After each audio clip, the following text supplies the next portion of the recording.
Hi, everyone, and welcome back to Maya Musings. I am here again with Isabel Crawford from Aura Health and Well-Being. And today we are diving into another really interesting topic that we've been talking about for a while. And um, yeah, I think it would be interesting to give our perspective and the tools that we've come across for this topic to you guys. And so the topic today is being triggered and why being triggered is a good thing. So in today's society, we have like a lot of trigger warnings and kind of this idea of walking on eggshells around people and trying not to trigger people. But we want to explore the side of things that triggering can actually be beneficial and helpful on your healing journey. So that is what we will be diving into today. If you don't know who either of us are yet, you can go back and listen to our origin story podcast to get the full rundown. But yeah, without further ado, we'll get started on today's. So, Isabel, do you want to talk on triggers for you and kind of why this topic is important for you? Yeah, I think it kind of mirrors my whole journey over the last few years. And I very much kind of fell into that trap of avoiding triggers at all costs, making sure everyone felt comfortable. And like, especially even personally, like I would go out of my way to make sure I would never try to feel stressed, never feel triggered, never feel upset. And I just don't think it got me anywhere. And it was only once I started to face some of these things that I was then able to like incorporate them into my life and grow, like bring these parts of myself into myself and grow. And I found that when I was trying to avoid triggers and like keep myself feeling safe, I was also like avoiding life. So, like it's in those crazy moments or in relationships or when you're with your friends and things are brought up, that's just part of life. And often it's the best parts. So it's like I was hiding from life to stop experiencing pain. But then what's the point in your existence if that's the case? 100%. That was really powerfully put because it's escaping light and trying to hide from it. And I think the thing that avoiding triggers really, does is it takes away from the duality of life. We have a dualistic nature that we are all a part of. And there's good and there's bad, there's pain and there's joy. And when we just try to have joy all the time and avoid these triggers, life kind of loses its luster because you have to compare the opposites. There is no joy without pain. You can't know the feeling of joy if you've never felt the feeling of pain. So yeah, that's really powerfully put. Thank you. Okay, well, do you want to dive deep more into what you're meaning by triggers? Maybe give us some examples. Yeah, so I think triggers are any sort of thing that, makes you feel uncomfortable and brings up something, some emotional response in you. This could be traumas with a capital T or traumas with a lowercase t.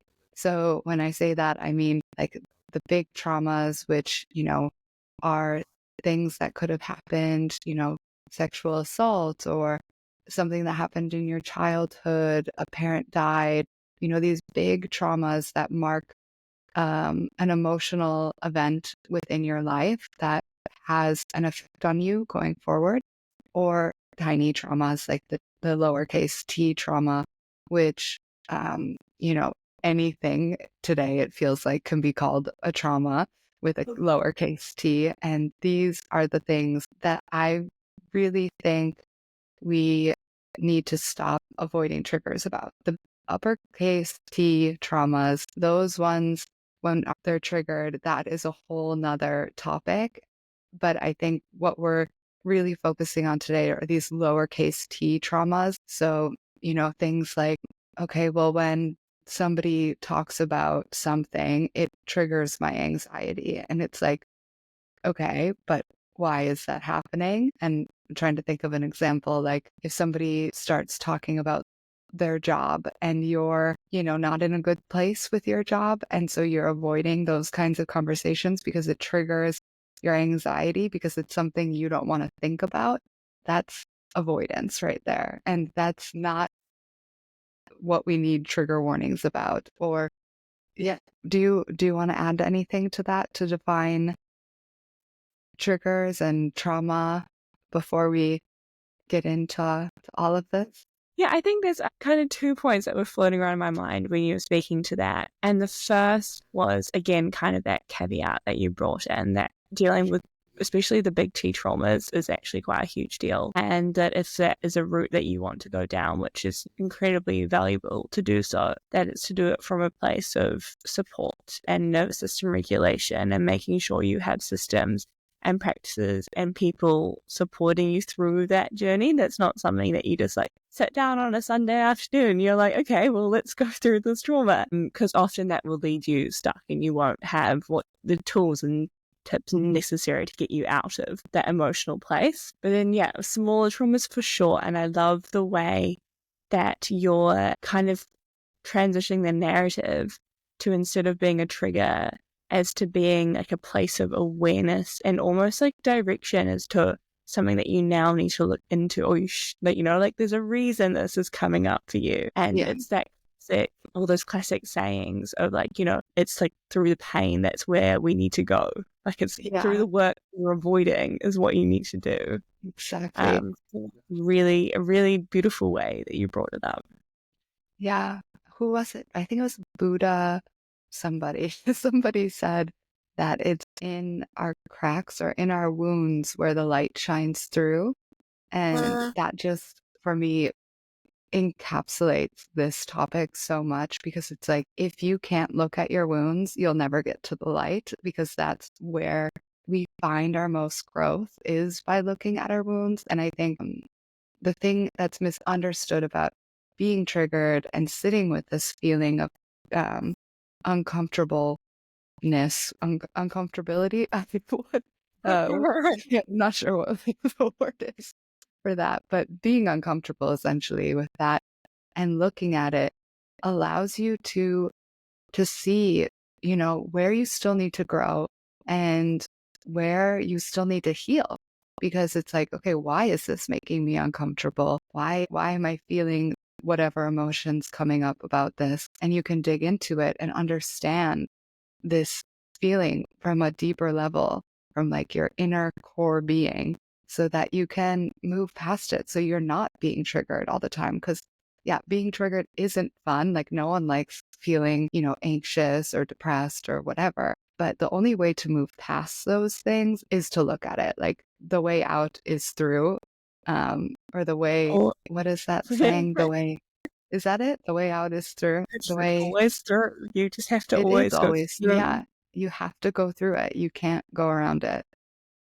You'll end up And I think, somewhere else. and I would love to, I'm going to ask you a question in a moment about how we can do such things. But just like a quick point is, if we consider that emotions, it is just energy, and you actually have to feel it. You have to feel it to heal it. You have to release it. You have to let it go. You have to do something to move it physically out of your body so that you can then do that deeper work. So 100%. again, you can't ignore it, because as soon as you're ignoring it, you're locking that energy in your body, and it's just going to fester and get worse. And you'll continue to get triggered unless you face it head on. Exactly. So on that note, would you like to give some guidance around how someone can start to maybe get themselves into a calm state where they can start to, I guess, dive a little bit deeper, some of the questions they can ask themselves? Yeah. I think the most important thing is that when you get triggered, take note that it's happened. So, like, instead of just running away from it right away or like changing the subject, just even if it's just a mental note, because in the moment that you're getting triggered, maybe you're alone, maybe it's because you're scrolling through Instagram and then you can actually do something right away. But it could also happen in a social setting, and you're not going to be like, hold up, everyone, I need to like go through this and like meditate right now. So if you are in a social setting, just take note, like just take a second to like be like, okay, that triggered me, and I'm going to come back to this later when I'm alone. and look at this. So first is bringing awareness to that it's happened. Like awareness is key for everything in my opinion, but it's very key for this because you need to really bring your attention to the fact that you have been triggered and don't just run away from it. So then when you are alone and you have the space to, or with your therapist or however you want to do it, but when you're in the space that you can look at this and work with it, there's so many different ways that you can go about this. And I personally, of course, love to do it through meditation. And I like to just get into a meditative state. So do like this can be, putting yourself through a guided meditation. If you have a meditation practice, doing that and just getting yourself into a calm state and then bringing that trigger back up, bringing it into your mind's eye and asking yourself, where is this coming from? Why is this bothering me?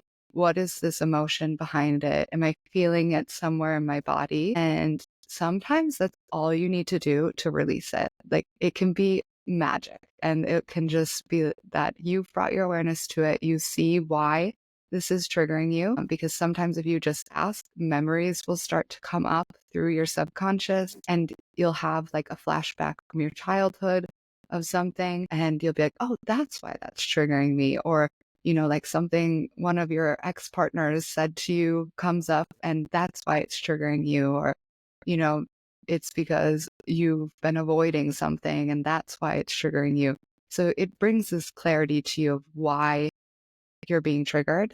And that doesn't always happen. That's like best case scenario that happens. And then it just kind of like releases. But for the more difficult things, especially when you can't figure out where it comes from, sometimes we need to like move the energy in our body. We need to like forcefully get this energy out of us because, like you said, these emotions that come up are just energy inside of us. And so we can do that through breath work. We can do it through different somatics, whatever way you like to move energy in your body.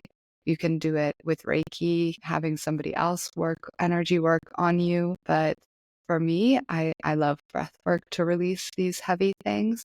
And I like movement. So any sort of yoga or, dance or just like somatic faking type of thing. So those can also help you if you're feeling stuck and you don't know what it is. You can literally just shake it off if you want. And yeah, I think the key is doing it all with intention and awareness of, what you're doing. Do you have anything you would Yeah, add?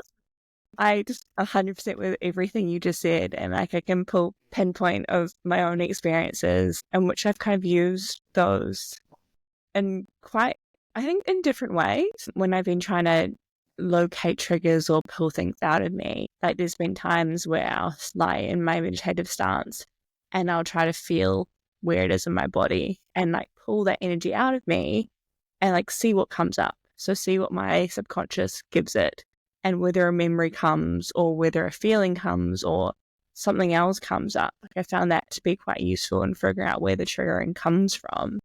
And other times I mean, it may sound kind of weird, but I do like a little scenario in my head where I'm trying to speak to my inner child, like the little version of me that was hurt, and asking, like, first of all, making sure, like, you're safe, I'm here, I love you, it's okay.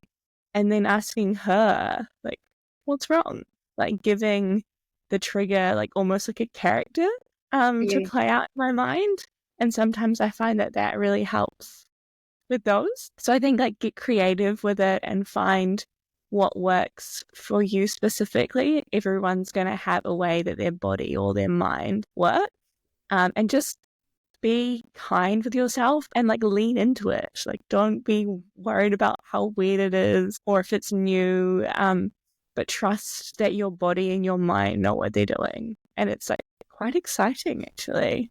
Yeah, and it's liberating because you don't want to be triggered. So to be able to stop is incredible. And if you do the work and you find what works for you, you can work through these these, you know, tiny traumas, let's call them, and not let them affect you on such a strong, on such a so 100%. And I agree with breathwork. I think breathwork is a fantastic way especially if you haven't done too much deep work and you're really finding it hard to tap into those subconscious. Your whole life, your body has buried these. And so you have to do something stimulating to get access to it. And so breathwork, especially when it's guided and supported by a facilitator who knows how to look after you, can be a truly great experience for that. And I also love sound healing.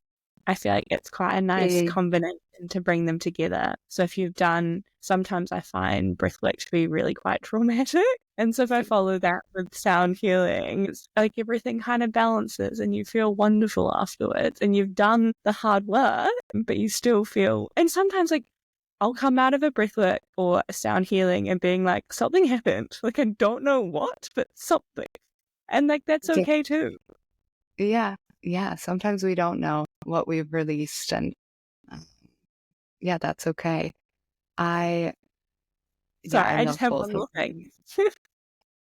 I've recently begun acupuncture again in New Zealand, and I think because I've been doing a lot of this style of work that he found a certain blockage in my body and only used a single needle. And as soon as he did that, I start to feel like the energy rise in my body. I felt whether I sit with it, and like I just like leaked, like it just came out in tears.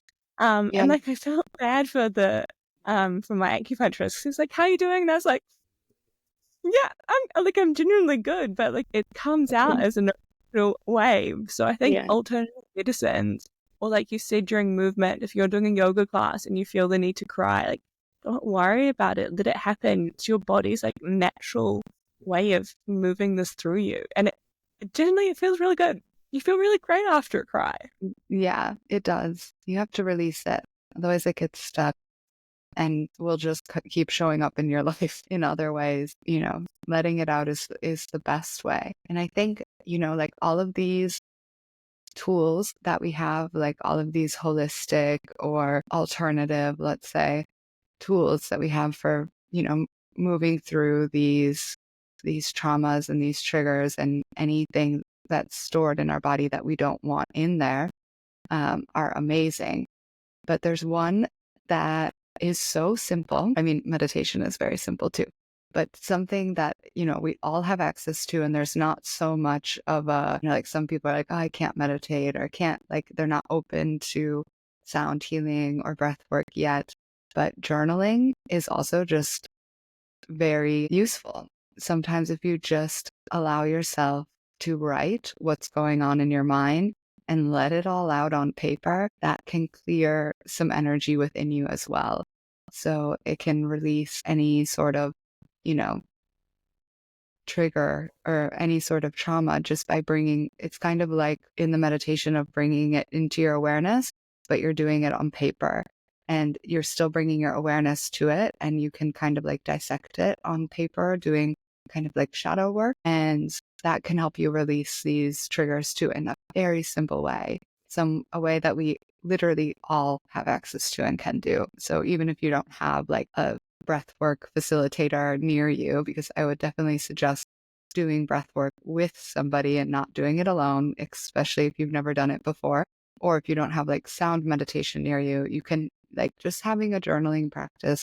And like I said at the beginning, taking note of when you're triggered and then coming back to that and dissecting it and looking can really do wonders, I think, personally. And so for anyone listening who wants to give this a go, would you recommend like free form, free flow, just literal out onto paper kind of journaling, or are there specific prompts and questions you'd ask yourself if you were doing this?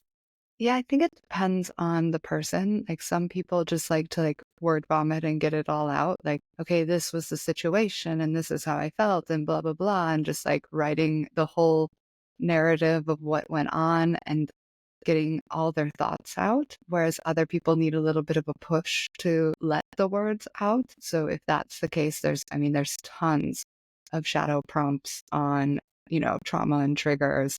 So you can literally just Google or even put it in ChatGPT and say, give me three questions to help me release trauma, like a X, Y, and Z trauma, whatever came up for you. Like you can put the scenario in ChatGPT, tell it to make you some questions and then answer those questions in your journal. It can be as simple as that. And there is something to be said about familiarization. The more your body or your mind work with something, the more familiar it comes with something, the safer it feels in that space. And I think it was on Dr. Andrew Huberman was talking about a journaling protocol about writing through a moment of trauma in your life 3 times. And something about the writing it down, getting it out on paper, like really helped you to like both process it, but also you're going through that familiarization so that by the end of the 3 sessions, it doesn't hold the same trigger in your body. It doesn't same emotional pain as it did before. Yeah, it's amazing how that works. Like when you speak something out or you write something down and it's not stuck in your head or in your body, it just makes such a difference. And it's this miracle of how our bodies work. Well, maybe we can talk a little bit about like what for this sort of work has meant for you, like in the long term, more like benefit wise. Like why is it worth doing the hard thing? Why is it worth doing the work? Yeah, it's worth doing this and being able to, be out in the world and get triggered and handle it better is reason enough for me. I think we, like the world is going to trigger you, whether you like it or not, no matter how many trigger warnings there are on social media or whatever, there's always going to be a situation in life where you get triggered. And to be able to have the emotional resilience built up, to be able to just like let those things roll off of you so you're not ruining your day or even your week or your month because somebody said something to you. That is no way to live. And it's kind of like taking back control in a little way, because we don't have a lot of control in life as much as we'd like to think that we do. We, mostly need to surrender to life and its flows. But when we build our emotional resilience, we also take back a bit of control because we're not letting the world affect us on a deeper level. We're kind of protected in some way. And you have more space to respond to things rather than just reacting. And so you're just not letting things affect you. And who wants to be affected by all these random things? Like you just walk down the street and somebody says something to you that triggers you and you have a bad day for the rest of the day. Or you walk down the street and somebody says something bad to you and you've already worked through that trigger and that trauma and you think, wow, that person, like I'm really feeling sorry for that person because they're obviously hurting. It shifts your whole thought process and you move into a state of being where, you're kind of going through life on a higher frequency and you're not allowing things to drag you down. Instead, you're lifting things up. So, I hope that makes sense. No, I think that rings so true, and there's so many good points within that. And I'd just like to add that I think often, I know personally when I was in my 20s, early 20s, I got triggered so often and I would respond so badly, quickly out of reaction, or I'd find myself in this like anxiety spiral. And it has truly been life-changing trying to build that emotional resilience, as you said, and being able to emotionally regulate myself has just honestly been one of the most beneficial things I've done in my whole life. And I think that for me personally, I was mostly triggered in romantic relationships and in the workplace, which are 2 places which you don't want to react emotionally in, right? Like you end up saying something that's going to hurt someone, or, you act out of character and you're in a professional environment. Like those are the places in which you want to be able to take the space to be calm and give yourself that space to then respond how you would want to when you were in a non-triggered place, which I think is one of the beautiful long-term impacts of doing this work. And then the second thing is I think that when you are an emotionally regulated person, like you appear or you come across a lot more grounded and a lot more calm. And in the way the people around you are also more likely to be a part of that. Like there is an aspect of co-regulation. So if you're able to stay calm in these environments, you often just bring down stress of everyone else around you as well, which I think is a beautiful trait. 100%. And I think when you reach this level of emotional regulation and just being in control of your emotions and having that space, you also can build deeper relationships with people because you're not just reacting to everything they say and you don't take things as personally. And if something comes across wrong, you're in a position to actually talk through things, and that builds deeper connection because it builds, there's vulnerability in that. And yeah, so you can connect with people and work through things. So you're not as likely to just like be like, I'm done with this person because they triggered me. Instead, you're able to like talk through it and understand other people's points of view, maybe learn something from them, maybe teach them something. And I think that's really beautiful. And like you were saying, it can bring people into your energy space and like help, they'll start to mirror your energy as well. So that's a really beautiful thing that happens. But yeah, I think I also was very triggered a lot in my early 20s. Also in my, Right. teenage years, of course. And for me, like for sure, I I think when I was younger, I would definitely get triggered by my family, 100%.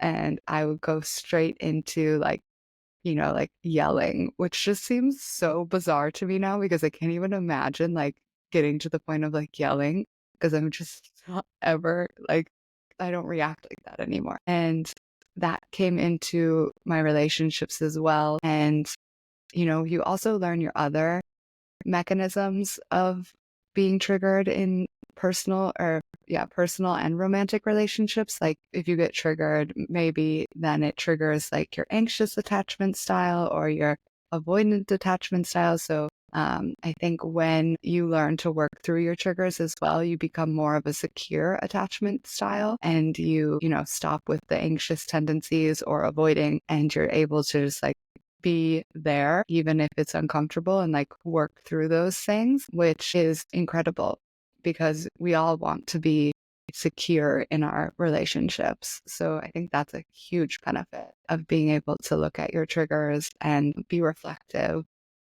You'll be, better, a better partner, a better parent, a better whatever, because you're just going to have better interpersonal relationships because you have a better relationship with yourself. And I find like books like that so interesting when it's like, I think you can kind of parallel it on a spiritual level. So like in the science, they speak about your internal systems are based on your family dynamics, and that's where you play out in later relationships. And on the same level, in a spiritual sense, it's like your soul has chosen these souls, and these are the lessons that it needs to learn to progress, and so on and so forth. And so it's all part of the journey.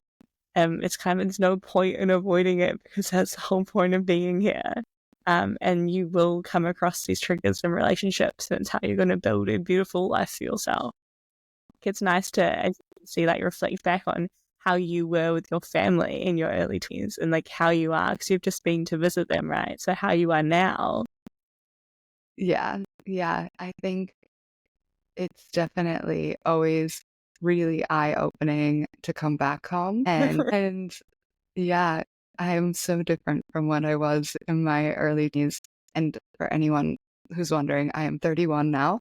And so it's been a decade since my early 20s and teenage years and when I lived at home. And yeah, I think it takes a lot to push me now to the point where it's like before, like your family knows how to push your buttons like nobody else does. They know what will get you going. And I think now it takes like a lot of pushing to get me to the point where I'm gonna like react in a bad way. And I'm really proud of that because I was definitely very reactive when I was younger. And yeah, to just like have that power to be like, you know what, that would have pissed me off 10 years ago, but it doesn't anymore because like I'm fine. This, reacting poorly isn't going to do anything for any of us. And I Yeah, I was gonna say there is no one that knows how to get under my skin like my brother.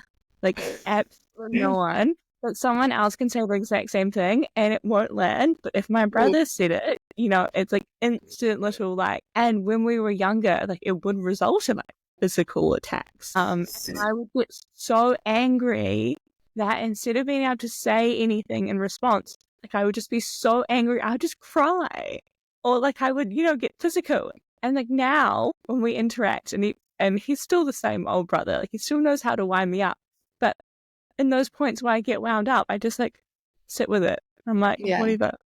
Like it's not the same reaction. And I think now our relationship has been able to become so much more than that because we can get past that and then start talking about the real things.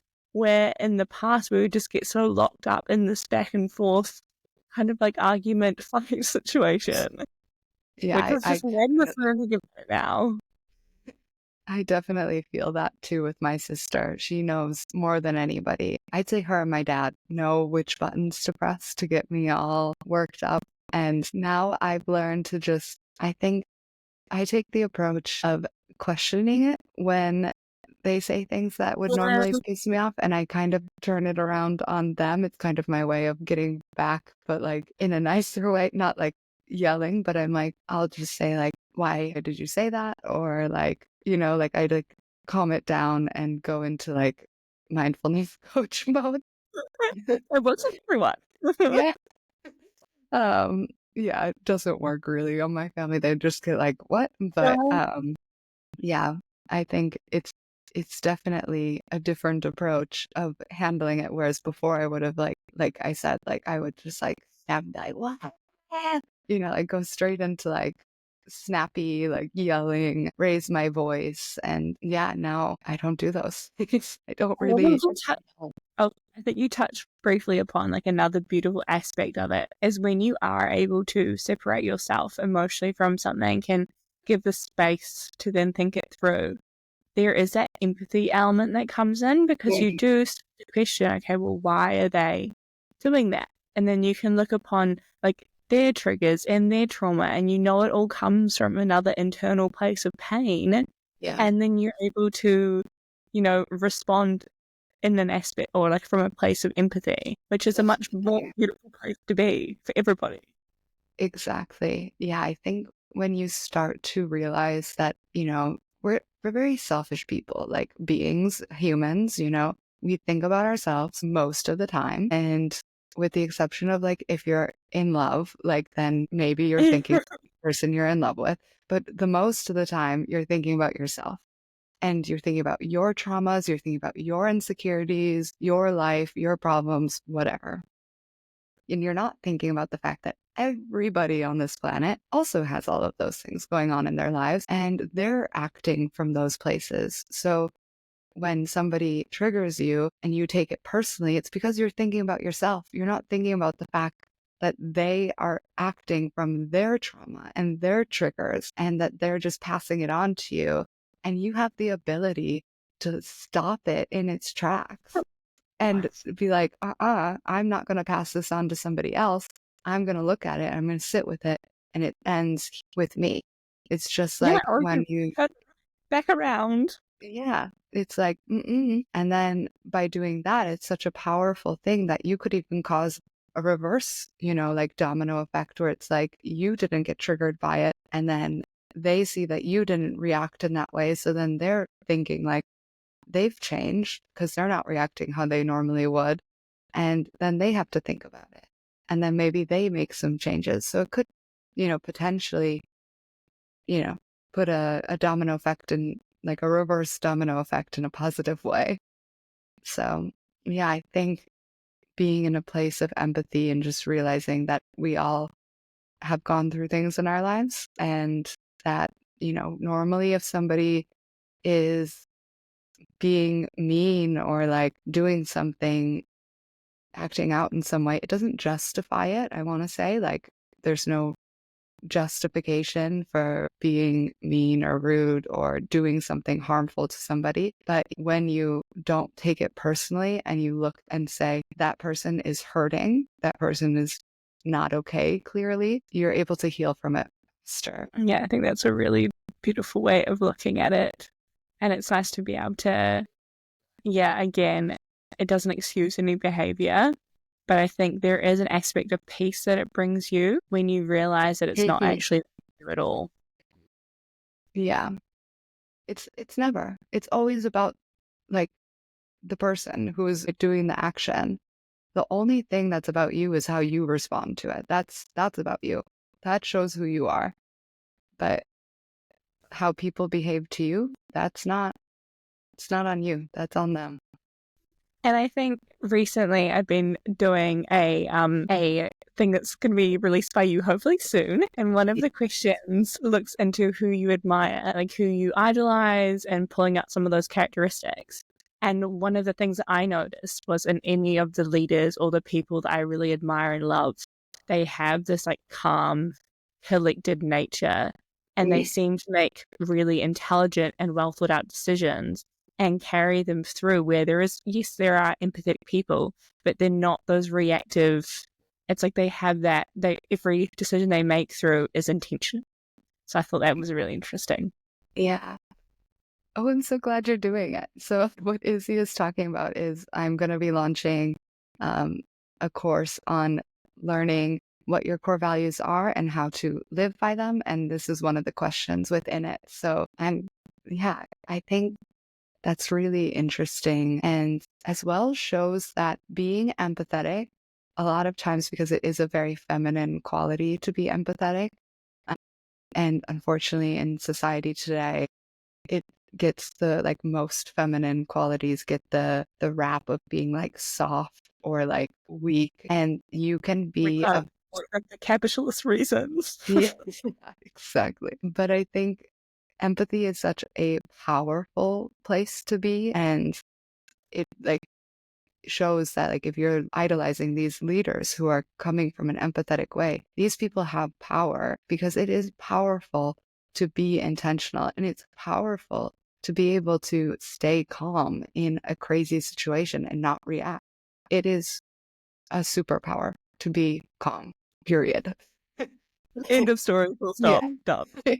Exactly. Yeah. And I think, like, who would you rather be with when it's like when shit hits the fan? Somebody who's going to be frantic and go straight into like their sympathetic nervous system and be like, I don't know what to do, and blah, blah, blah, and like get angry or like whatever? Or do you want to be with somebody who's like, okay, this is the situation, looking at it from a very objective point of view, staying calm. These are the paths forward. This is how we can move forward. You only have that clarity when you stay calm, because as soon as you switch on your nervous system into the sympathetic, you are going into fight or flight or freeze, in my case, because I'm a freezer.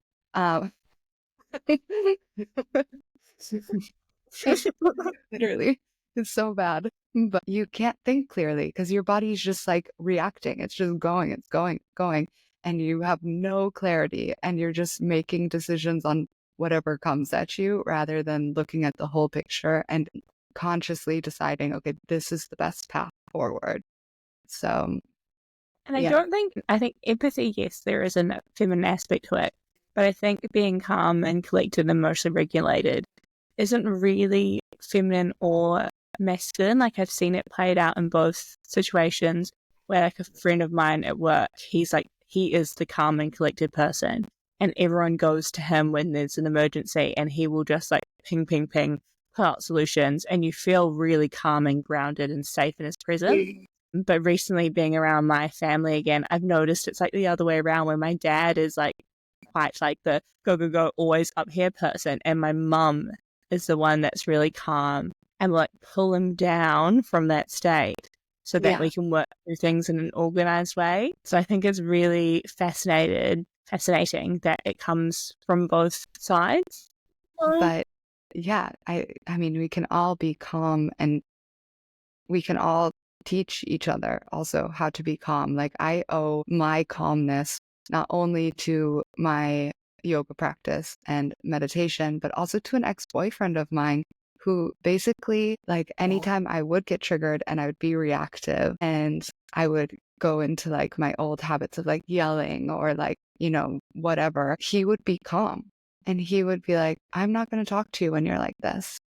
And he would be like, when you want to talk, we'll talk. But if you're going to talk like this, it's not happening. And that made me have to think about how I was reacting and that Yes. that's not okay and that's not appropriate and that's not how you talk to somebody. And it made me have to like sit with that and look at that. And so like he showed me like you need to be calmer in these situations. Just because tensions are high doesn't mean you get to act the way that you're acting because that's not okay.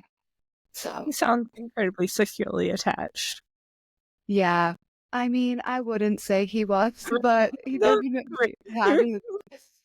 he definitely had good things about him, but I wouldn't say he was securely attached. Yeah. Oh, that's so, so wonderful. Just have one more question.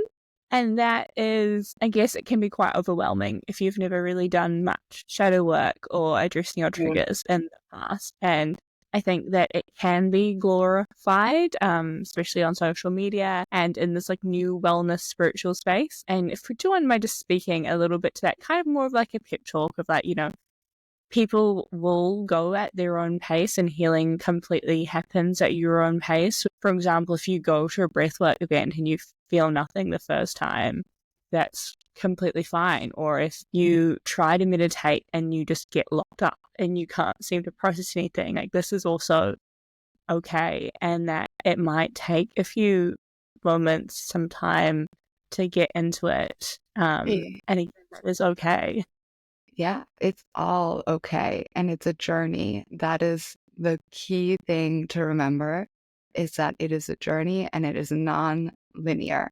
So sometimes you're going to go and you're going to have a beautiful release or you're going to journal and you're going to feel better and it's going to be great. And other times it's not going to be like that. You're going to go to breath work and a lot's going to come up and you're going to need time to even process that after because so much came up and came through it.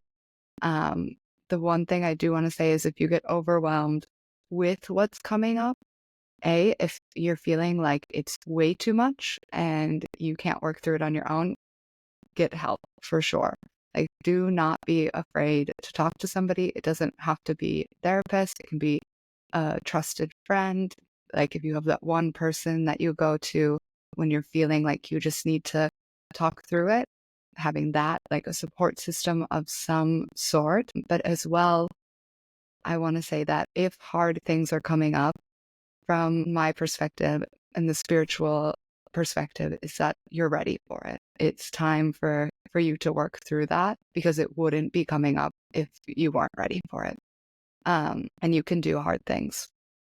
And um, you can do hard things. You can, and you'll be stronger for it. And yeah, I think the other thing is don't compare your journey to other people's. Like, yes, follow people on social media that inspire you and talk to your friends about the journey that you're on, but really stay out of comparison because nobody's journeys are the same. And just from, a physical level, we all have different ways of storing trauma in our bodies and we have different ways of releasing them. So it's going to look different for different people. And then from a spiritual perspective, if you believe in the karmic life cycles, we are all on different life cycles. So one person could be having the same exact life experiences, but have had different past lives. So you might be an older soul that's more evolved and somebody else is a younger soul that's still working through some of the like basic, karmic ties, let's say. If that doesn't make any sense to you, just ignore what I said. Because I know that can be a lot, but if that does ring true to you, just remember that.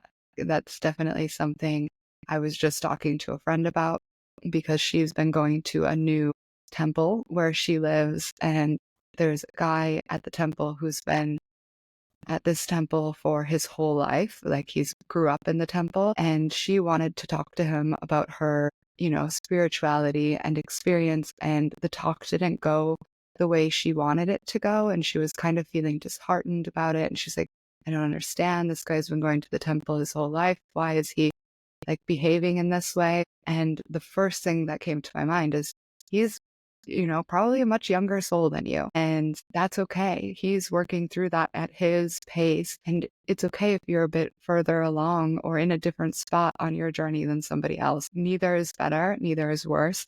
They are all, just path forward. And the goal is just to get to a place where you can be at peace with yourself and your life. So it doesn't matter where other people are at in their journey, because it's a self-reflective, self-realization journey that we're all going on here. Yeah, and I think there's something that can be quite, like, you can pull something quite fun and playful out of that. Like, it is completely unique to you. So there is room to figure out what works and bring your imagination into it and kind of have fun with it. It's not a step by step, you must do this, or you must do that, and you must do this to follow the pattern. Like, there is so much freedom within that. And that can be really fun. That can be. And that brings up another point I want to make, is that if somebody tries to tell you that you have to do X, Y, and Z to get to wherever, run, because nobody has the formula for you. You have to try things. You have to go out and get triggered and then figure out how you're going to work with that and try all the different things that we're talking about in this. But if you didn't notice, we didn't say you follow this step and this step and this step, and then you're going to be liberated.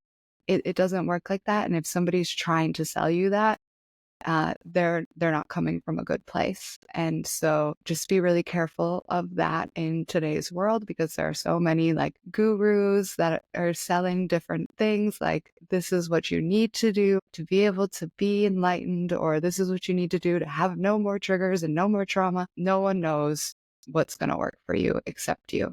So you just have to go out there and try the things and do the work, and you'll find your way.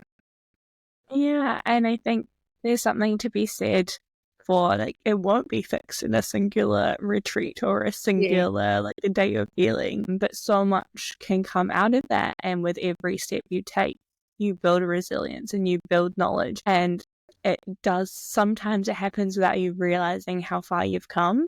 It's also not to be super intimidated and scared, because I know that when I first, like, I had buried everything for so many years that even trying to sit with myself, like, I couldn't. Like, I hated Shavasana at the end of a yoga class because I couldn't lie with myself. And so when I first was like, okay, let's have a look, it was terrifying. But it does come with time, and you feel more confident in your capabilities to do it. I think, as with anything, the more you practice, the more you do something, you can prove to yourself over and over again that you can do hard things. Yeah. You have the capabilities, you have the resilience, you can do it, and it will pay off. 100%. And you probably won't notice that you're changing, like that you're becoming more resilient, until like something that would normally trigger you doesn't trigger you. And you're like, I would have behaved totally different if this was a year ago, but I've been doing the work. And so now that's not how I'm going to respond to this. And that's when you'll know that you've made progress, but you don't see the progress at every step of the way. It's only once you see something that used to trigger you not trigger you. So if you're not feeling like anything's happening, it probably is. You're just, you'll notice eventually. It'll happen at some point. It is happening, and you'll notice it at some point. Yeah. And other people will start to notice and tell you, you seem different, or something's different about you. And they won't be able to quite put their finger on it, but it's because you're raising your vibrations. Because when you're emotionally resilient and you are responding from places of gratitude and empathy and these higher vibrational states, it's noticeable. We don't see those things in the physical realm, but we feel them. So, people will take notice.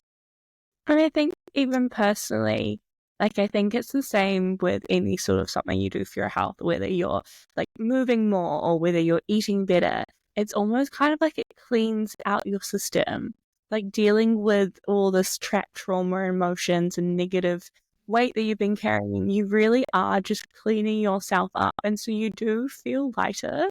And then it creates all this space for more good to come in. And so I like to pair like some sort of, I guess, shadow work with some sort of light work. So like I'd love going for a walk in the sunshine or trying to catch up with friends or like dancing to some of my favorite music or like one of those things that really brings me joy, playing with a pet after, just to have that nice balance and let something good come in to fill the gap that's now been cleaned out. Definitely. That's such a great point, that because it can be really like heavy to release those things, but then you have a space. And if you're, not used to that space right away, it can feel like weird and like kind of like, wait, that was really Uncomfortable. draining to do all that work. And then to go do something uplifting and joyful really brings that balance. That's such a good point. It's again like the dualistic nature of being human. Like we need to have that balance between, doing the heavy stuff and then bringing in some lightness and joy. 100%. Well, I think that was an amazing talk I on really enjoyed this that. topic. I think, I really hope, I should say, this is helpful for some people, and that you're not afraid to be triggered, and that you're not afraid also to trigger people, because it's not your responsibility to walk on eggshells and protect everybody around you. So as long as you're being authentic and coming from a place that is truth within you, I don't think you need to be afraid to trigger people. Um, I guess that's a whole nother topic that we could open up. I just wanted to throw that in there. And yeah, I I think, yeah, that's what I think. Feel free to reach out to Gabby or myself if you do have questions, or, if there isn't people in your circle that you really feel open to talking about it. It's a brilliant place to be, but can be quite difficult. So we're both here if anyone would have questions or would just like to talk through an experience. One of my favorite things about being in Bali was Gabby, was that if we went through anything, like the other person was right there and we would talk through our experiences. And I think that helps me hugely. So Definitely. definitely reach out if you need. Yeah, there was times where I thought I was going crazy, and if it wasn't for Izzy, I don't know what I would have done.